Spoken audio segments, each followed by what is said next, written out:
In the early days of the internet, radical libertarians were scattered, lonely, and faceless. Without direction, they resigned to scour the web, sifting through content providers in a wasteland plagued by YouTube demonetization, Facebook jail, and covert internet censorship. But then, in 2017, the Libertarian Union was formed. Finally, the average Joe libertarian could find a thriving community of independent podcasters and content providers, all in one convenient location. At Libertarian Union, we'll always have the latest news, interviews, discussions, and even movie reviews. With hundreds of episodes and more added all the time, you'll always find something fresh at libertarianunion.com. All right. Let's get fired up here.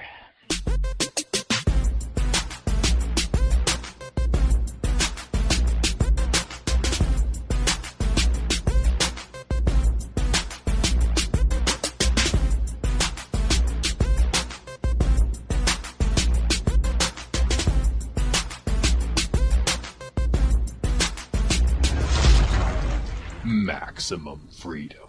Read. Stay on target. Maximum freedom. Stay on target. Maximum freedom. Read Rothbard. Hello and welcome to the Actual Anarchy Podcast, the podcast where we talk about movies from a Rothbardian and Anarcho-Capitalist perspective. Tonight is episode 84, where we're heading to Hogwarts, and we're going to do Harry Potter. Speaking of wizards, let's say hello to my co-host, Robert. How you doing, sir? Zap. What's up, nerds? Going to Fantasyland, hanging out of Hogwarts. Yeah, we're doing this movie. Finally doing this movie for the 20th anniversary. And we'll mostly be focusing on the first movie, but whatever other thoughts pop into our brains, we'll shout out about them. There are a bunch of weird things about the series, and we could get into them a little bit. We'll see. Who knows where the conversation is going to take us? Who knows, indeed. But you can find the show notes and more at actualanarchy.com/84. Now, we've got a little bit of news for everyone, and we're going to save some of it for after we get into the Last Nighters portion of the show. But for our Actual Anarchy audience, I want to let you guys know that we are working on a project with Pat McFarlane from the Liberty Weekly podcast, and his website is libertyweekly.net. And we are dissecting and analyzing from a voluntarist ANCAP libertarian perspective the Netflix miniseries Wild Wild Country, which is about an Indian guru who moves his flock to the hinterlands of Oregon, and the local residents don't take too kindly to that, and they both fight over the ring of power to try to overtake the other side. So it's a great example of politics dividing and backfiring on the intended purposes, and all the other democratic mess that results. And it's a really fun miniseries to watch. So I suggest you watch it. We are going to be analyzing one episode per week until we have all 6 episodes done. The first one released today, Sunday, July 8th. So you can find that at libertyweekly.net/83. And there's also a landing page on libertyweekly.net/WWC, and you'll be able to find all of the episodes for that as they are released, and they will be released on Sundays at noon Central. Any comment on that before we get into Last Nighters version or portion of the show, Robert? Oh, it was just a really fun recording we did with Pat the other day. Looking forward to the future episodes.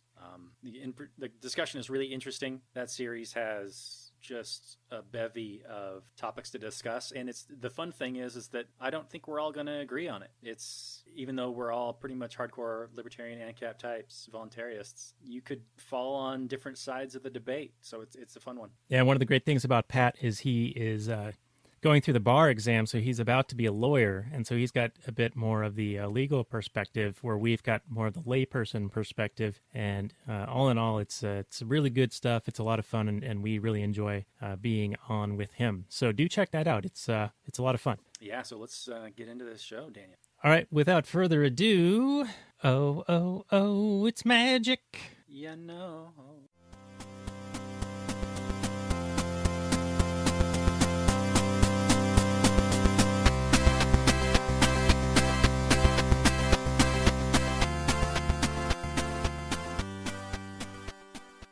Hey everyone, it's Daniel and Robert, the Last Nighters. You can find our show at lastnighters.com. And we have a bit of a news announcement before we get into our discussion on Harry Potter on this episode 27 of the Last Nighters. I want to welcome a whole bunch of new listeners. The Last Nighters has been picked up by a new media company called the Launchpad Media. And so several thousand people might be hearing this for the very first time. We do have an extensive back catalog of episodes, but this is the first one on the Launchpad Media. And here's the blurb about the Launchpad Media. The Launchpad Media, where they're always launching new ideas in your general direction, with a variety of shows discussing news, music, movies, culture, and more from the perspective of liberty. Some are even exclusive, so you won't find them anyplace else other than the Launchpad. Find out more at thelaunchpadmedia.com. And the is important for the URL. So just wanted to make that brief announcement before we get into the Google description of Harry Potter. But while I'm pulling that up, Robert, say hello. Hey, everybody. Welcome, new listeners. Welcome to The Last Nighters. We analyze movies from a Rothbardian, anarcho-capitalistic perspective for the most part, but we're also just two guys hanging out having a conversation, and we get into all kinds of different things. Wherever the conversation takes us is where we go. But then we're also some serious critics, somewhat. I mean, we do give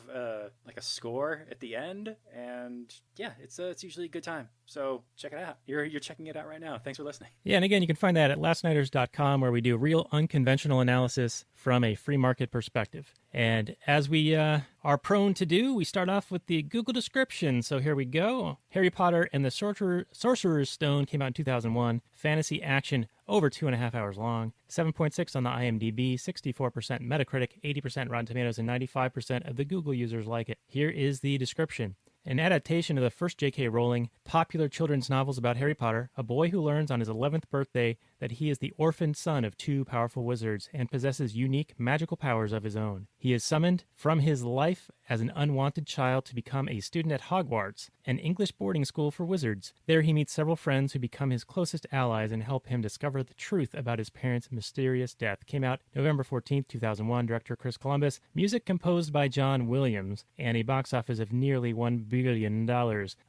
This is the first of 8 Harry Potter films, and we're going to focus on this one for our discussion, but anything is fair game related to this, and it is, I think, the 20th anniversary of the first book release, and then this is the first movie, came out a few years after that. And oddly enough, in the UK, it was known as Harry Potter and the Philosopher's Stone. In the US, it was Harry Potter and the Sorcerer's Stone. What are your comments so far, Robert? Well, and yeah, I believe this is the only one that was swapped, the title swap, because apparently they thought that Philosopher's Stone, I don't know if that's a thing in England, that more people know what a philosopher's stone is a specific thing. I don't know, but I guess it's for a more generic, broad audience. You just call it a Sorcerer's Stone, which is totally fine. Yeah, this first movie, it's fun to go back to it a little bit and see these people who are now, fully on adults as, these little kids in this kind of really saccharine sort of story. But, Hogwarts is a very dark place.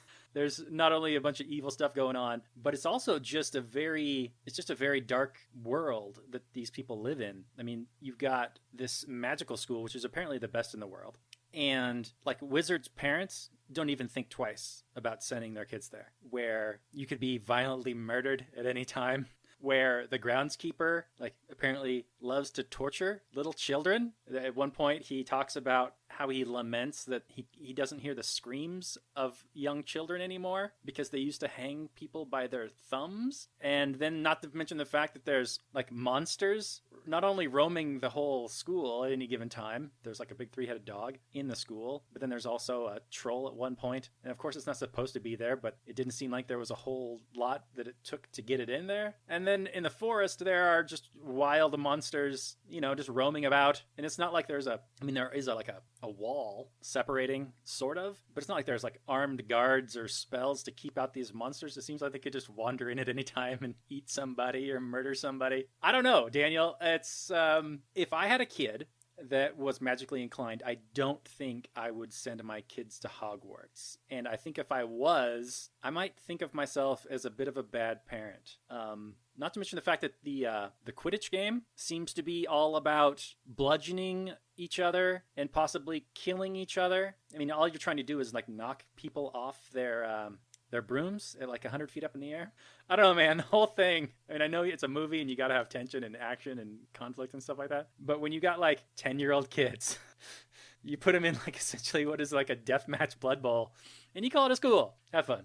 Yeah, a lot to take in there, Robert, and I tend to agree with you. I think that my kids would still be doing the old homeschooling, even with the wizarding here. There is, after the Parkland shooting, I saw a couple of memes, and one of them was related to the Harry Potter series, where they're talking about arming teachers or arming the students, and that's essentially what you have here, right? All of the staff and all of the students here have wands and they know spells and they can defend themselves. Yet, oddly enough, it doesn't actually prevent a lot of this violent aggression. But I guess you wouldn't have a movie without it. But I think in real life, you would certainly deter people intent on doing harm if they knew that there were immediate and dire consequences of them making aggressive actions. Yeah, and in the movie, it takes like a super evil, powerful wizard to threaten Hogwarts. It's not just some angry ex-student. Well, it is an angry ex-student, but it takes someone of a certain ability to be able to challenge like the might of Hogwarts. I think, in this situation, if your average person like was just angry and wanted to like hurt a bunch of people, they would quickly find themselves on the business end of like a dozen or more wands pointed in their direction. So it'd serve as a plenty good deterrence. But, there are plenty of dangers at Hogwarts above and beyond, in my opinion, any angry ex-students. I mean, ultimately, Voldemort is the big danger. At first, he's just trying to kill Harry, right, for some reason. But then ultimately, he wants like revenge on all of Hogwarts because there's that big fight at the very end in the last movie where he's got essentially an army. At least it takes an army to fight the army of Hogwarts people that all come together to defend it, or they're defending somebody. I don't know. Let's mainly focus on this first movie.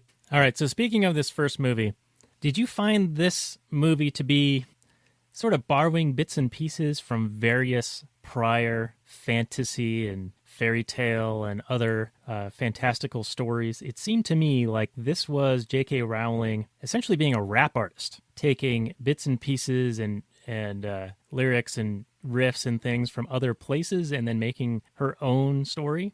And I think she almost fashioned this in a hodgepodge of the story of Jesus and Star Wars. And so it's interesting that, John Williams did the music for this, and it's pretty obvious. I heard the Imperial March whenever Voldemort was on screen. Did you hear that? And what are your comments on what the overall kind of borrowing of the story is from? Well, there's definitely some Star Warsian themes, and you got it's essentially a hero's journey where, a young kid has aspirations to do something. He's got a kind of crappy life and he wants to do better. And then he finds a cause to get behind and he has to train and get better in order to do it. The only issue that I have with that, aside from the fact that this movie is, essentially half of it is set up because you have to establish the whole universe. So it's kind of slow and meandering. But eventually it does kind of find the plot. And my main issue with the hero's journey is that Harry's a bit of a... What is the male version of Mary Sue? There's like a Harry... Whoa, Robert. Whoa, did you just assume? We can call him Mary Sue. That's fine. Yeah, I have in my notes. So he's essentially worthless and useless and just lucks into stellar results, Yeah. My issue with Harry Potter as a character is that he's never actually really a good wizard. He trains. You see him, learning, going to school and going to class and whatever, but you never actually see him doing much like his friends do. And maybe his real magical ability is to be a nice person and attract good friends. And maybe that's the moral of the story is it's about friendship and making friends in school and that sort of thing. But as far as like Harry needs to learn a thing and how to do a thing in order to get past an obstacle, there's not a lot of that. And my main problem with this movie in particular is at the very, very end, and it made no sense to me. But we can talk about that later. But yeah, I think that is a theme that runs through it, that Potter really just does stand around and things eventually happen and he ends up smelling like a rose. But, even in the Quidditch match, he's just watching for the majority of it. He's not chasing the snitch around until like halfway through the match. And what is the deal with Quidditch, all right? There are actually like LARPers that do Quidditch, I think, or try to. But it doesn't seem like it makes a lot of sense. Like the game is over if somebody catches the snitch. Well, at what point is the snitch even available to catch? Could it seems like this match be over in like a minute? Available right away. Yeah. So, So why not just have everybody looking for the snitch? Yeah, and why go around beating the shit out of each other and have these balls, the bludgers or whatever they are, going around beating the shit out of people too? Well, it seems to be just those. There's the one main big ball with like the flat sides, and then that's just to score points. Yeah, that's the And then you got quaffle. the snitch, which is just you got the switch just flying around, which you only have one member of your team looking for some reason, even though you find it and all of a sudden the game's over. And then you got these other two balls, which I guess the beaters hit around with their like cricket sticks, and those just seem to serve to hit into the opposing team members, which are flying around on, broomsticks at like 100 feet in the air. You knock somebody in the head and they just go flying down to the ground. Now, they're wearing like wizard robes, so maybe that like slows your fall. But I can imagine, some 10-year-old kid, 11-year-old, 12-year-old kid takes one in the brain, falls down, breaks his neck on the ground. I mean, you're falling down to, the ground. It seems like a very deathly sport. And they even mention in the story, like, nobody's died in like a couple of years. It's like, okay, so you're not going to wear any kind of protective clothing. There are no like spells to protect you. So like if you fall off your broom, you kind of float to the ground. No, you just fall, crash, almost die. It's a brutal sport. I don't know if I'd let my kid play it. Yeah, I wouldn't let Daniel, my kid. would you let your kid play it? Oh, no. I mean, my kids try to play this kind of a thing. Like they like to wrestle, and they like to jump off the couch, and they like to jump off the couch into each other so they collide in midair. And it's always fun until somebody accidentally gets bumped a little too hard. And then there's the retribution and like full on, biting and fighting. And the kids end up with bruises in various areas where, bites have occurred or where they've run into things from, doing off the top ropes type action. And yeah, I think that I wouldn't allow them. I don't sanction it. They still do it, but I certainly wouldn't sanction it in a school environment either. And you would think that they'd have to sign a pretty hefty stack of waiver forms to be able to participate in something like this. Yeah, for sure. I mean, I don't know this world. It seems to be the real world, except it's in the wizarding world. But I mean, can you sue Hogwarts if your kid dies? I don't know. I think you're on your own if you send your kid to a place where like giant spiders and like trees that assault you when you walk by, and like evil people are running through the halls. And I don't know. It seems like the normal world is a lot safer than the wizarding world. Yeah, and speaking of the normal world, that's where we start off, because Harry, from his mother's love, he was able to be protected when Voldemort tried to kill him as a baby. And Dumbledore, who, by the way, is not gay enough for the SJW types, who were happy, 10 years ago when it was revealed that he was gay, but now when the Fantastical Beasts and Where to Find Him, apparently he's not openly gay enough, so they're nonplussed about that. But Dumbledore decides to put Harry with his distant relatives, who are muggles, which in this world are non-magical people. And in my viewing, I viewed them as the statists, the deniers of like actual truth. And you know where I'm going with this, right? And Dudley, his cousin, is a bully, and he's like a natural fit for a position of authority, undue authority over others, like a cop or a prison guard. But I wanted to ask you, the way they treat Harry, he's like living under the stairs in a closet, and they threaten to starve him for a week if he does any funny business. If that makes you consider the Rothbardian no obligations to feed your child. Well, that's a tough question. At no point does Harry ever say that he is, an adult and he wants to leave. He never said that, I am a fully cognizant human being and I can take care of myself. I'm out of here. He did seem to be reliant upon the Dursleys for his sustenance, and he seemed to be okay for the most part with how they were treating him.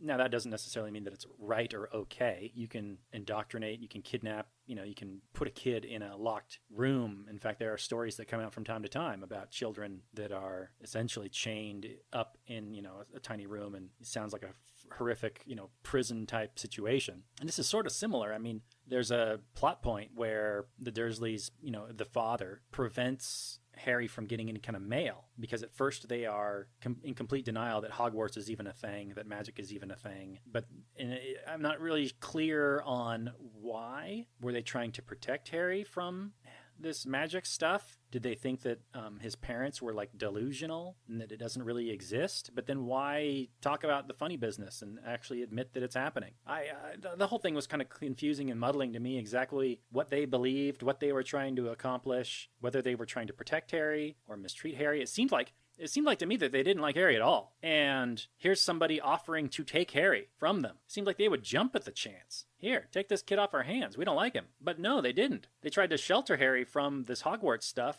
to the point where they're like, no, we're going to take care of him and keep him in this muggle world because we love him so much, even though they act like they actively hate him. So I was confused about that. Did you get a similar sense, or was it all totally clear to you? Oh, no, yeah, this is a mess. I think that they were jealous or envious of him being special or having certain abilities that they were trying to suppress, and they weren't unwilling to let him go because they loved him and were trying to protect him, but I think that they were trying to maintain control of him for whatever reason, even though they didn't act like they wanted him around at all. Yeah, I mean, I could see that, but why is the big question. Out of a sense of pride that they were right and her sister was wrong? Like, we're going to show you. You guys are a bunch of crazy magic people, a bunch of weirdos. We're the normal people, and we're going to keep him normal. But if that was the case, they would have just treated him like their own child and loved him and doted on him just like they did their child. Yeah, who, by But the they way, didn't. They treated him like the redheaded stepchild that they hated. Yeah. And their kid that they, what was his name, Dudley, he had this huge entitled mentality. He was upset that he only got 36 presents because last year I had 37. So he was a real piece of shit.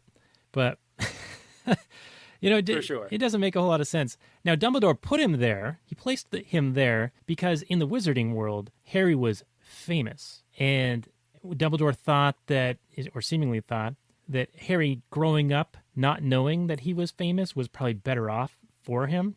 Right. And I can kind of see... Seemingly, or at least out of the view of the wizarding world. Like when, in the beginning of the movie, when Harry, goes into that world, everybody's like, ooh, Harry Potter. Like they weren't even sure, they even really existed, right? Like maybe there's like a legendary story that had been told and retold. So maybe Dumbledore did do a good job by keeping him out of Voldemort's clutches or reach, per se, even though I guess the whole series is Voldemort slowly gaining more power, because at the beginning in this movie he's just like a mask on the back of somebody's head. Yeah, he's a parasite on Quirrell. Yeah, indeed. Now, before he gets into the wizarding world, he does display some ability before he even knows that he is magical. And so he talks to a snake, which is a biblical type thing. The bully is picking on the snake, Dudley. And so Harry removes the glass from the enclosure, and Dudley falls in. And that reminded me of the Harambe incident. So I was surprised they didn't come and shoot the snake. Oh, yeah. Yeah, the snake just kind of slithers off in the middle of the zoo. It says, thanks. Nobody seems to bother. It's like, that's fine. Nobody freaks out. Yeah, and then, like you said, the fucking muggles kept stealing his mail. And they thought that they were past it because, no post on Sunday. And the reason there's no post on Sunday is because there's no market competition in post. And I think there used to be post on Sundays and twice on Saturday, if I'm remembering my history on this. But interesting. To get away from the mail, because a bunch of mail floods in, through the chimney, which they should have realized is kind of a magical thing, like that wouldn't normally happen. So why they're so resistant to magic existing when it is a part of this universe? Sure, it's part of the story, whatever. But they go out to this lighthouse on an island, and then bang, bang, bang on the door. The father gets a gun, and the door gets broken down, and there's this menacing figure, Hagrid, in the doorway. What is the guy doing with the gun and not using it? Like, what kind of home defense is that? Yeah, not very realistic one. Sounds like a movie type of thing to me. I don't know, man. I don't know. Hagrid's breaking down the door, right? So whoever is knocking on the door, breaking it down, isn't there to sell you Girl Scout cookies. He's there to either do somebody harm or get at something that he wants. And in that case, if you're not going to act yourself as a cordial, gentlemanly, voluntary human being, then you have no obligation to react, in the same way. So yeah, go ahead, blast away. But of course that, doesn't happen in the movie. But Hagrid is breaking in to hand deliver the invite to Hogwarts to Harry. And there's an interesting exchange there because Vernon, the father, says that Harry can't go. And Hagrid's response is, well, how are you going to stop him?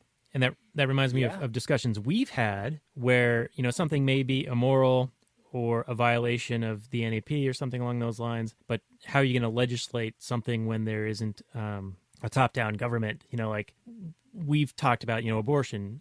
Our perspective is that it's killing a human, right? Or a living being, and it has rights, natural rights to life. And so it's wrong to do that. But what are you going to do to prevent it, right? How are you going to stop it? Because in a market, there might be some ways to do it, but you can't like violently aggress against somebody especially if you don't even know about it. You know what I mean? Like, coming to the defense of another is certainly a thing, but how that mechanism would play out seems kind of muddy to me. Yeah, we talked about this on our, I believe it was the Don't Breathe episode, where there's a guy who has impregnated a woman, and his solution to prevent her from, or to keep the baby to term, is to essentially chain her up and force feed her and make sure she is perfectly healthy and whatnot. And then when she gives birth to the baby, he's going to let her go. And we discussed that a bit. And so if you're interested in that sort of discussion, check out that episode. But yeah, Daniel's right. I mean, no matter how you feel about abortion, and I am against it, I think it's immoral. I think if you voluntarily undergo sex with the potential of making a baby, that's what sex is. There's a chance you're going to make a baby. There's always that potential there. Then you ought to accept the responsibilities that are derived thereof. And if and I listened actually to Tilden's episode on this recently, where even in the cases of rape, you would punish the rapist, but in what world would you punish the innocent little baby? It seems like a strange thing. So yeah, completely pro-life, but what would you do to prevent such a thing? Would you chain a woman up? Would you prevent her from walking up and down stairs? Would you, all kinds of ridiculous scenarios you would have to go through to make it illegal. Now, you could talk about punishing afterwards. I think that's a more, plausible scenario, but I don't know, anytime you involve the state with their, idea of what justice is, which is just putting someone in a cage for a certain amount of time or killing that person, it doesn't necessarily jive with what my idea of justice would be or anybody else's idea of justice would be. So I would not be in favor of even any kind of after abortion punishment at this stage. In a free market type situation, a proper propertarian type world, I think the market would definitely come up with the best solution, and probably the best solution these days would just be ostracization. You talk to somebody who's had like 3 or 4 abortions, and maybe you don't want to hang out with that person, and maybe you make it known that you think what that person is doing is not moral in any way. Yeah, and the other side of that is you get the state out of the way, and all of a sudden adoption becomes a lot easier. It becomes a market for children, which sounds awful, but would actually be a better solution, right? You would have people who don't want to have kids who end up with kids, trading and exchanging with people who can't have kids but want them. And I don't see how that in and of itself is a bad thing compared to present day. You get the objections that would be like, well, if kids are just commodities that you can, buy and sell and trade, well, then we can just harvest their organs and whatnot. Well, no, they still are people and they have rights. But if you're talking about a child going from a situation where they're unwanted to a situation where they're completely wanted and will be well taken care of, just because there's, a market mechanism, as in money exchanging hands, but without the mechanism of the state. Like even today, adoption is still a market mechanism. You got to pay a bunch of money, but there's this massive state involvement that makes it much more expensive. So there's really no argument to be made. Right, and you're not actually buying the child, you're buying the custodial rights, I would venture. I think that something like that would be what you're trading. I'll exchange this amount of dollars for the custodial rights to raise this child until they are of age to take care of themselves. Absolutely. You can't just use them as like organ factories. Yeah. I think that would be immoral. Yeah, they'd still have all of their natural rights. Yeah. But anyway, let's get a little bit further into this because we are already eating up a bunch of our time. Why don't we talk a little bit about the characters themselves? We've got Harry, who's the Daniel Radcliffe character. We've got Hermione Granger, who, when I read the novels, I always in my head thought he was Hermione. Nice. That's, Emma Watson? Is that her name? Yeah, I think that's her name. Yeah, and she, of course, is, this big-time he for she, super feminist, men are bad kind of person. And in the movie, especially this first one, she is a little bit of a know-it-all kind of annoying person. But she is she's on the receiving end of some ostracism when people don't like how she is, right? They don't like her being this little know-it-all, rub-it-in-your-face type of person. And she cries about it when she ends up having no friends. So, that's like super powerful, right? And she ends up changing her ways as a result. And this is counter to an example we had in another previous episode where we talked about the policy that was being recommended by some psychologist somewhere where they wanted to outlaw having friends or having a best friend. Like you have to treat everyone equally in regards to friendship. So even like people who are not pleasant to be around, you have to still be around them. And so that doesn't incentivize them at all to change their ways, to be more agreeable as a person, to attract friends Do you remember that discussion? Yeah. Oh, sure. Yeah. It seems very counter to actually developing social skills. So you're not supposed to declare a best friend because that seems to exclude any other potential friends, apparently, in their worldview. And you're not supposed to, discriminate. So if somebody's being a bully or somebody's being really snarky or mean or just cruel, which happens when you're a children, kids are still figuring things out. They're often reflecting what their parents are doing and behaving and acting. And to not give the kids a mechanism by which to evaluate their own behavior is completely retarded. It's completely asinine. You want them to learn. You don't want them to grow through life having everybody be your friend for no reason, no particular reason, no like virtue or anything. And then you're all getting participation trophies, so you don't know where you rank anywhere else. So you don't know which areas of your life to spend, time on to improve. So essentially, there's zero feedback mechanisms to a child. And all the children are looking for is feedback mechanisms. Hey, look at me doing this. Look, Mom, look what I'm going to do. Watch me do this. Did I do good, Mom? Did I? I don't know. I'm a kid. I'm just learning. Is this a good thing? Was this a bad thing? I look at their face. Mom's face looks happy. I'm doing good. Oh, Mom's face looks anxious and upset and angry. I must have did something wrong. Kids are constantly looking for feedback, and to eliminate feedback from the entire equation, how are these people child psychologists? I don't understand it. Yeah, I think it's par for the course because generally speaking, people like this who have this expert, central planning, top-down type perspective on things, like this is the policy we're going to impose on everyone else. That's their end result is they eliminate feedback. That's how you have the bureaucratic style of operating, You don't get feedback. You don't get profit and loss. You don't know when you're doing something wrong and when you're doing something right. You don't know what areas, like you said, where you have to improve. And it also reminds me of the civil rights legislation. And this is a bit of a hot topic, right? But essentially, the market response to somebody being racist about something would be you don't go to their shop or their restaurant or whatever. And they're going to suffer as a result because they're not going to be as profitable as they otherwise might have been. Like they're foregoing profits. That's a feedback mechanism.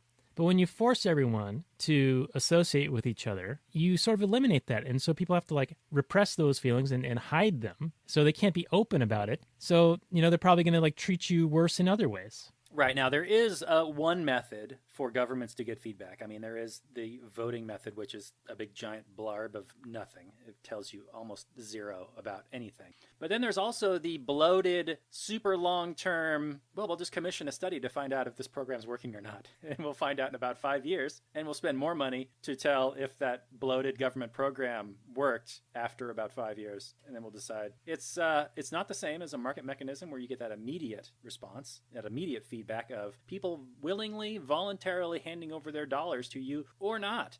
Yeah, and even in that model you just described where they commission the study and then they find out, oh, well, yeah, it's not working out as well as we wanted. Well, it's never, let's shut the program down. It's always, no, we don't have enough money, we don't have enough staff, we don't have enough authority, and those are the things we need more of to make this program work. That's right. They always get the wrong end of the stick. They don't understand why a thing is not working. It's common with authoritarians. They don't understand the base level that authoritarianism breeds resentment. It's weird. Why would people not like to be bossed around? I don't know. I like to be bossed around in my life, don't I? No, I don't. Nobody does. And yet, authoritarians think that they can just do it to everybody else, and everybody else is just going to be perfectly okay with it. That's essentially the base level of what we're talking about here. I mean, it shows up in myriad ways in the real world. But when you're forced to do something, you don't feel as good about it as if you voluntarily chose to do a thing. If I stick a gun to your head and say, give $5 to UNICEF, you're probably not going to feel as good about it as if you saw UNICEF and you're like, hey, they do good work. I'm going to give them $5. It's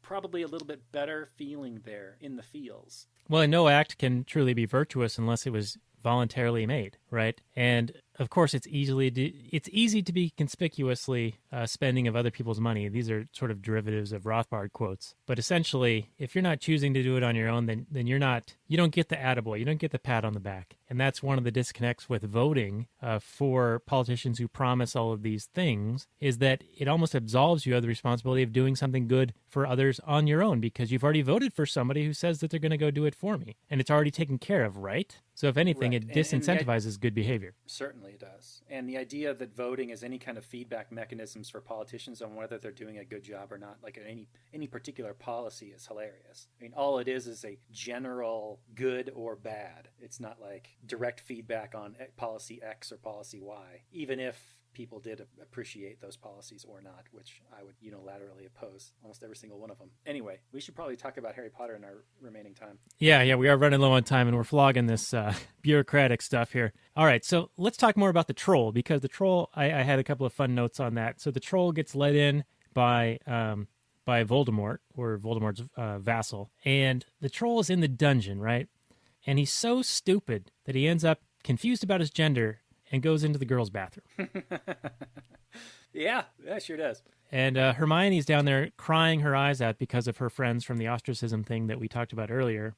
But Potter and the redheaded kid, Weasley, they figure, oh, wait, she's down there. We got to go save her. And so they find her in the bathroom with the troll. And Potter, again, is useless in the troll fight.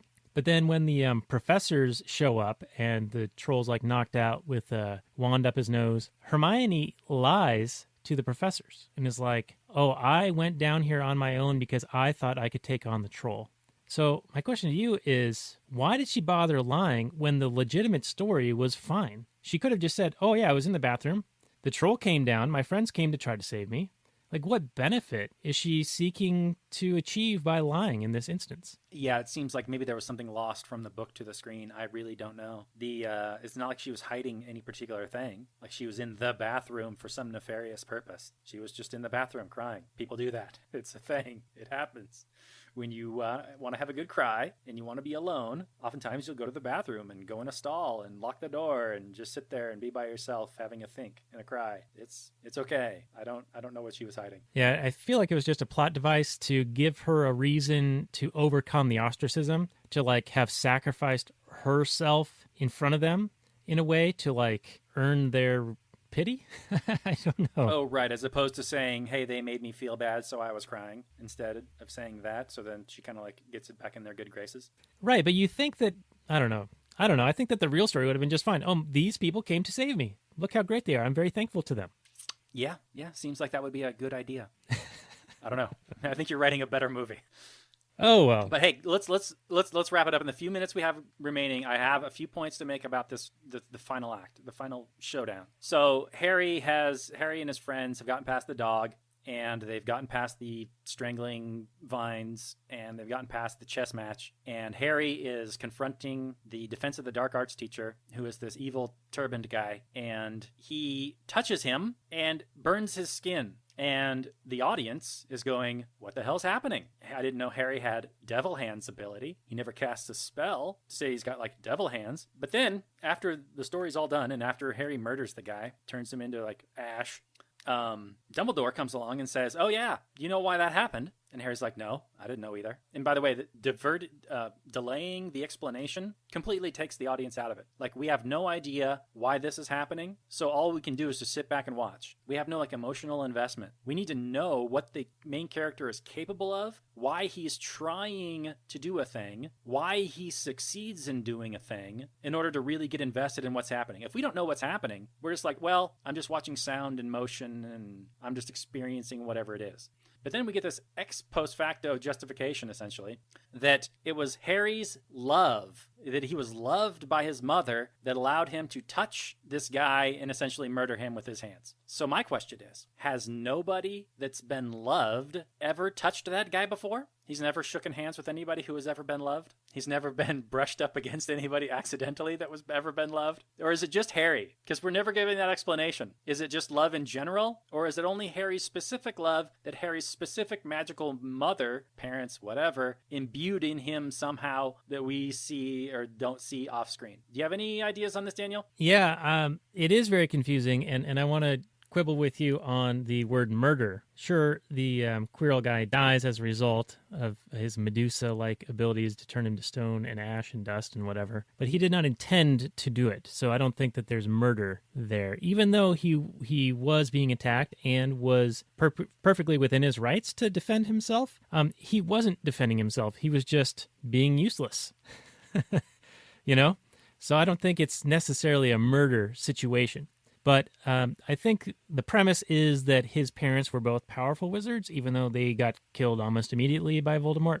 But perhaps that was his mother's, like, spell as she was dying to transfer via this love for Harry, the defense against the evils of Voldemort. Okay, but and that your explanation is okay. But my problem is that it needs to be explained in this way. Like, this is never explicitly made.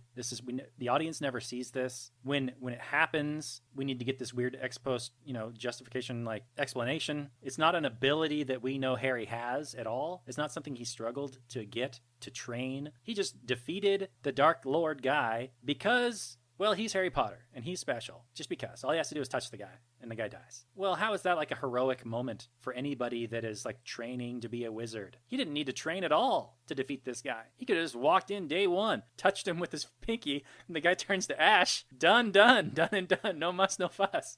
I mean, at least, Luke Skywalker had to, like, train in the Force a little bit before he could defeat Darth Vader. I mean, come on. Yeah, I agree. Yep. Yeah, there's definitely...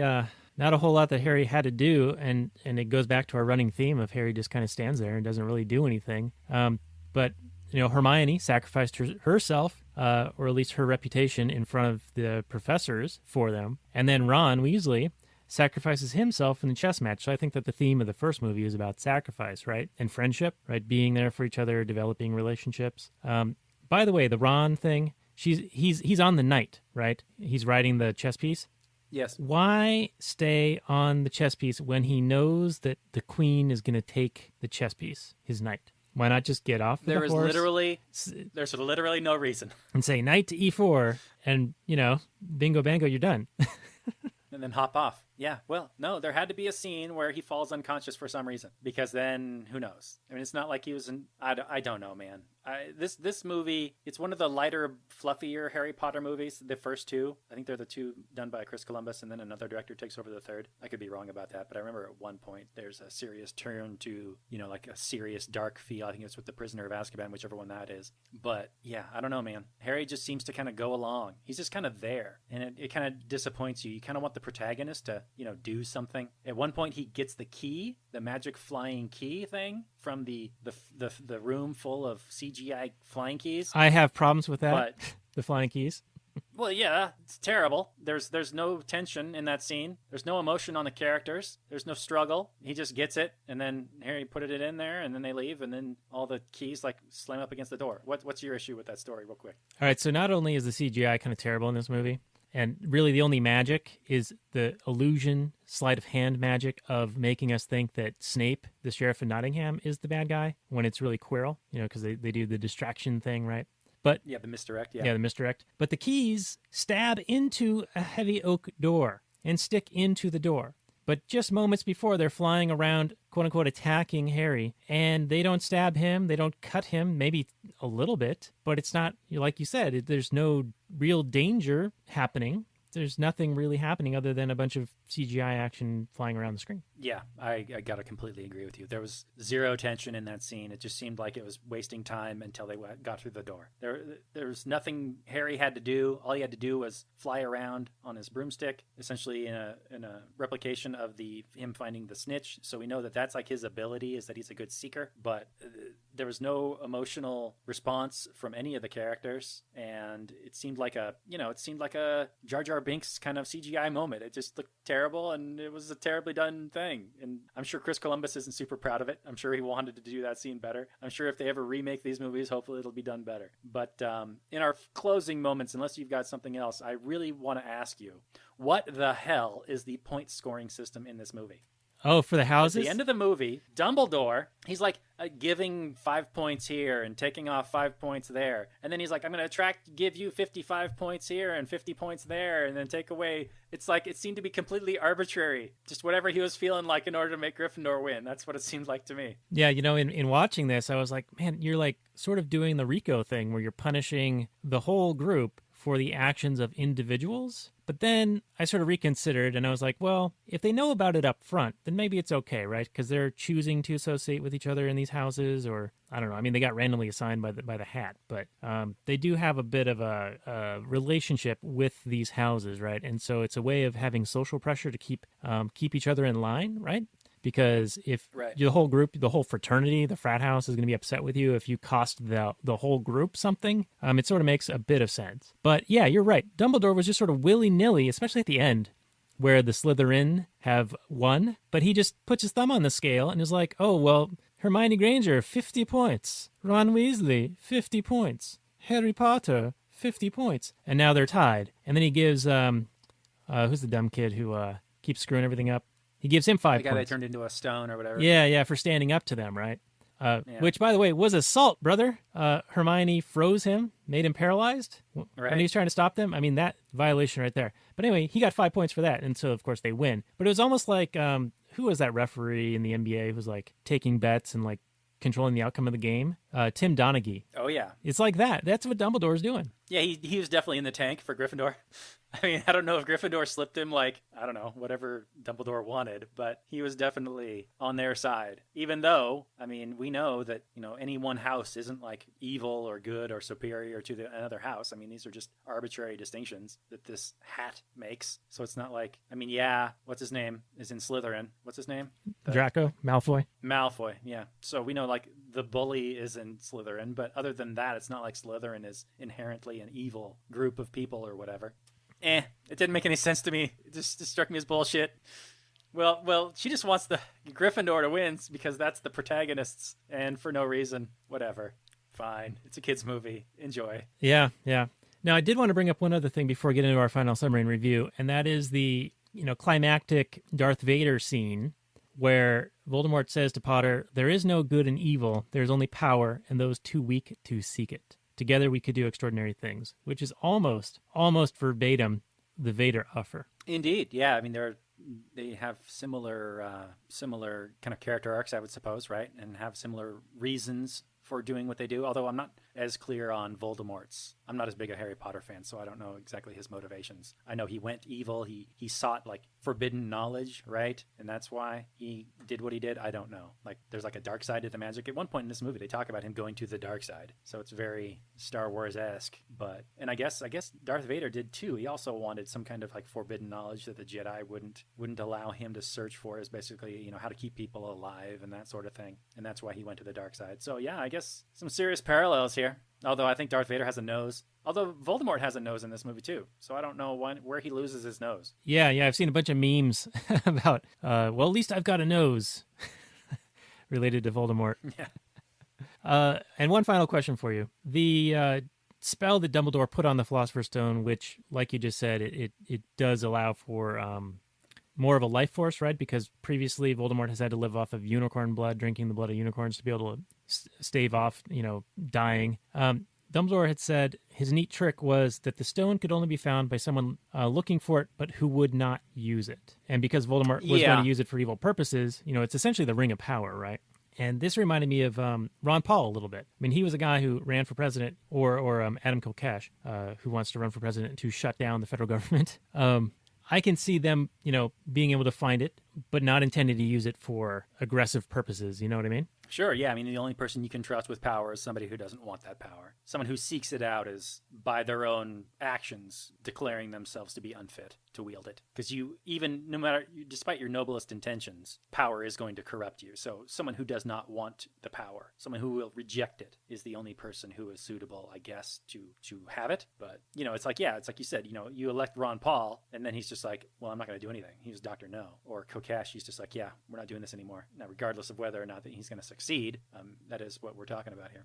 Indeed, sir. Well, why don't we do our final summary and review before we wind down this episode of The Last Nighters, the first one ever on the Launchpad Media. So thank you guys for joining us from the Launchpad Media. We hope that you look for our back catalog at lastnighters.com, and it even goes deeper than that if you know where to look. But let's get into the final summary and review. Welcome, Launchpadians. So, Harry Potter and the Philosopher's/Sorcerer's Stone. It's kind of a long, slow, ponderous movie until it finally kind of gets going towards the end. But it did have, it kind of had to follow the book, and you got to establish this world that it's in. It's more of the saccharine version, even though you got people talking about torture and death and murder and all kinds of stuff going on.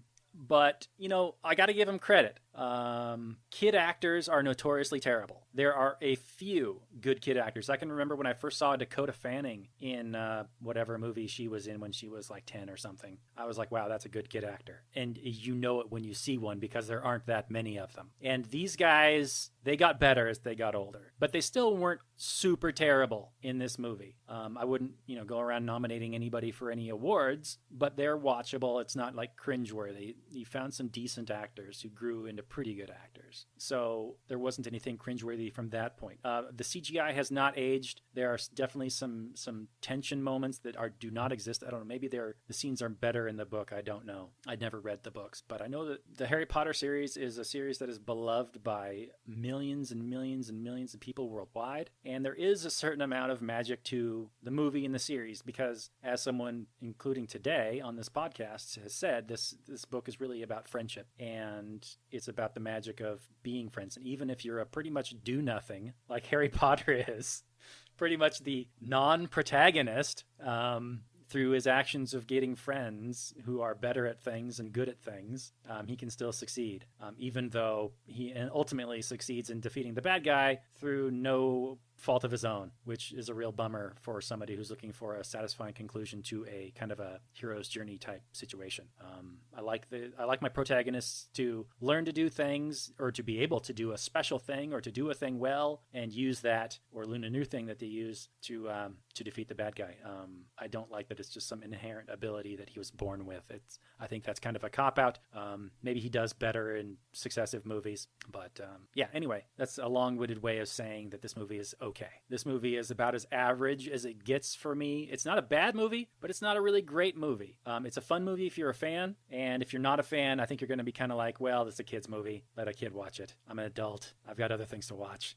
This movie is a 5 out of 10. Daniel? Wow, 5.0. I was actually thinking that as you were speaking that I was going to go with 5.0. So one of the first matches we've had on the Last Nighters here, and I wholeheartedly agree with you. It's not the worst movie. It's not a great movie. It does set the scene. It's slow and ponderous and takes a long time to develop. It feels rather disjointed. I think that a lot of scenes could have been cut altogether because they didn't really establish a whole lot of stuff in some of them. Like they just seemed like, oh, well, let's shoot this scene because it's in the book and we'll fit it in somehow, even though it doesn't really help the narrative all that well. And it seemed like they needed some more narrative in other areas. So, maybe they could have been better off like paring it down and then taking some of the other areas to make it make more sense.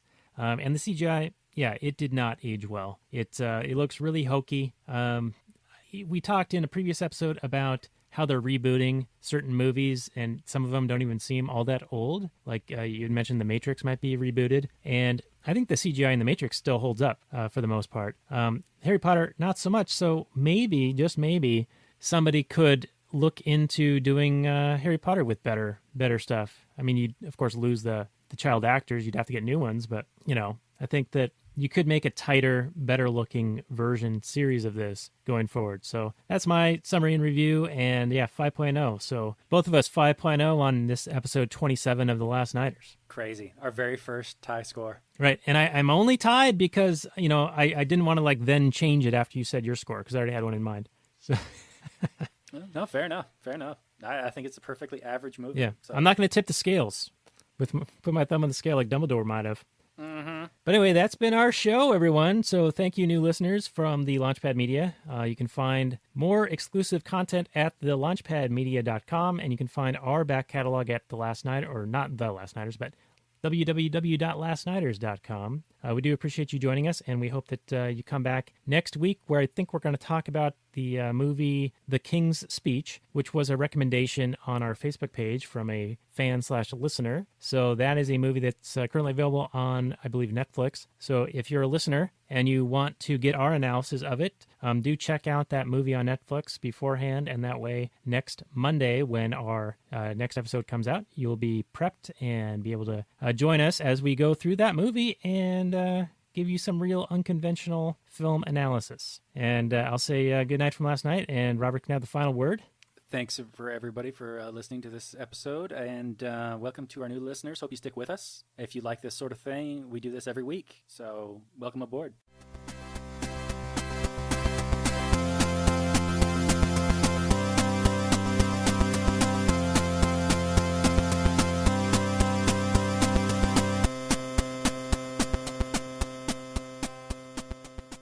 And we'll continue the transmission on the last night or actual Anarchy podcast for a few more minutes. Robert, I think that went pretty well. We really deviated away from the movie for quite a while, but such is life. And I did have some more notes to go over. Yeah, me too. So we could throw them out here on the actual Anarchy because actual Anarchy, Sure. We go a little bit longer. Last nighters we try to keep to an hour. So I got a little bit more time, and then maybe even some Kathleen Turner Overdrive if you're game for it.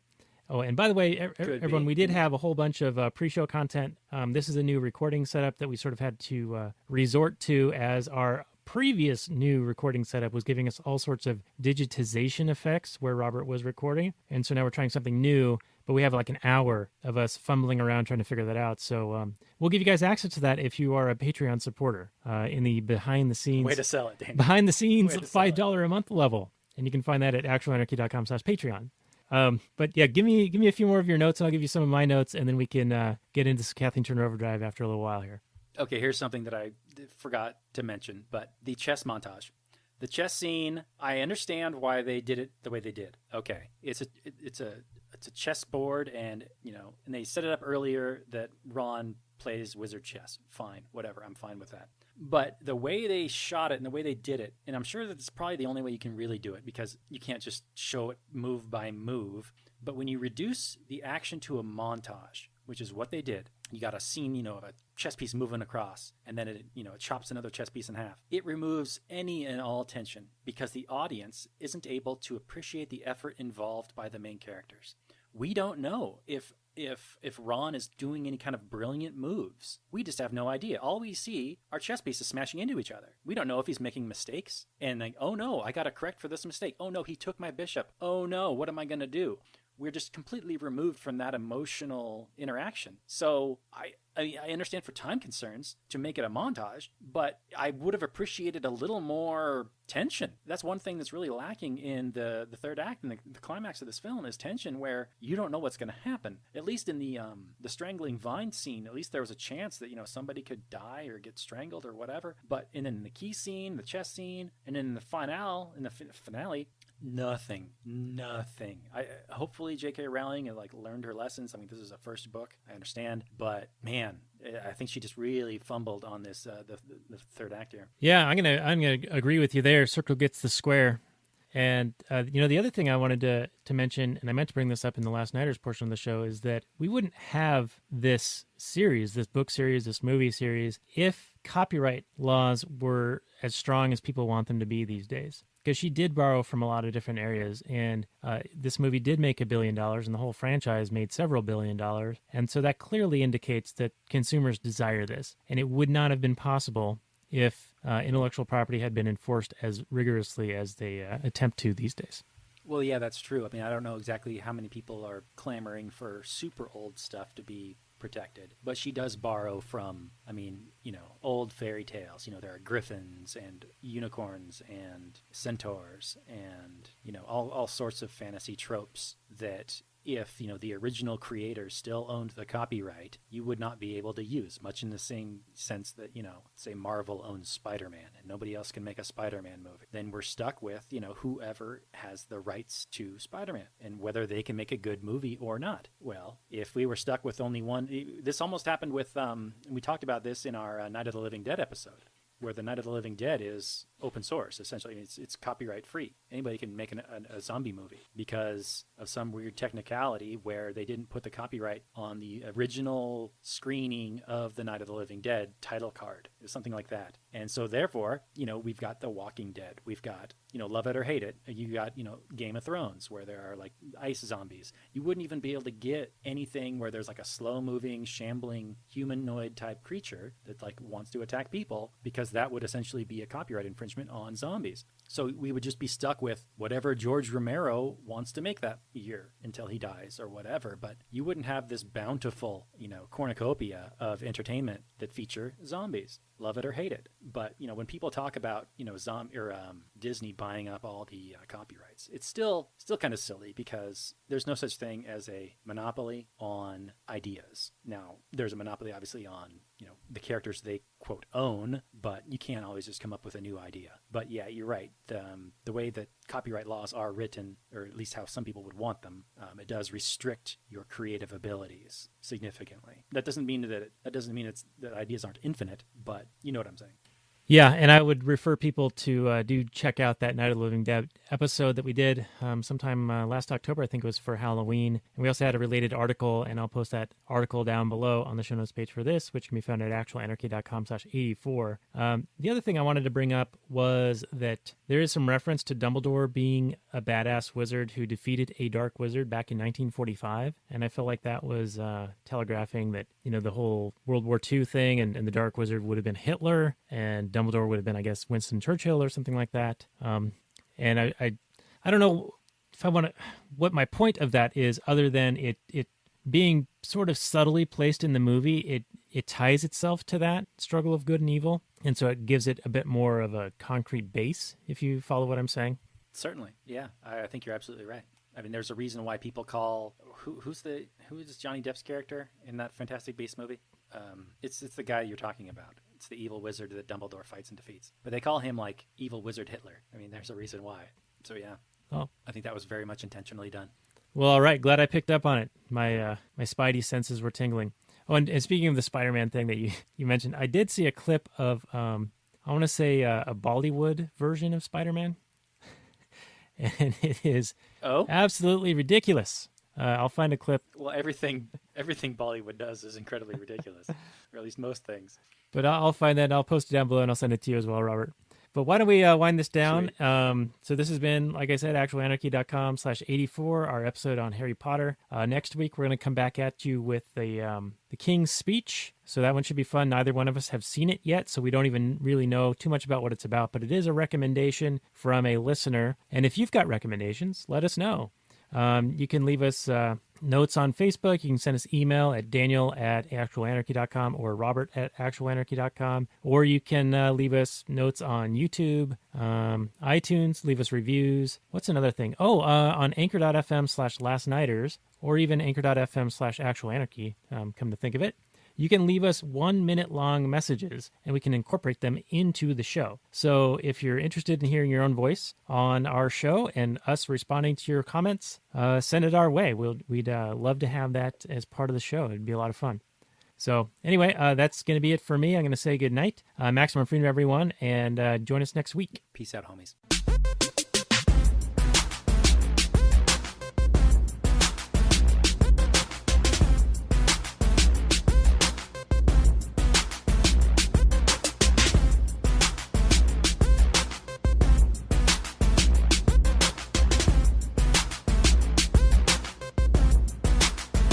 The Chipmunks. CHIPMUNK. We're the Chipmunks. Guaranteed to brighten your day. Do do do do do do do do do do do.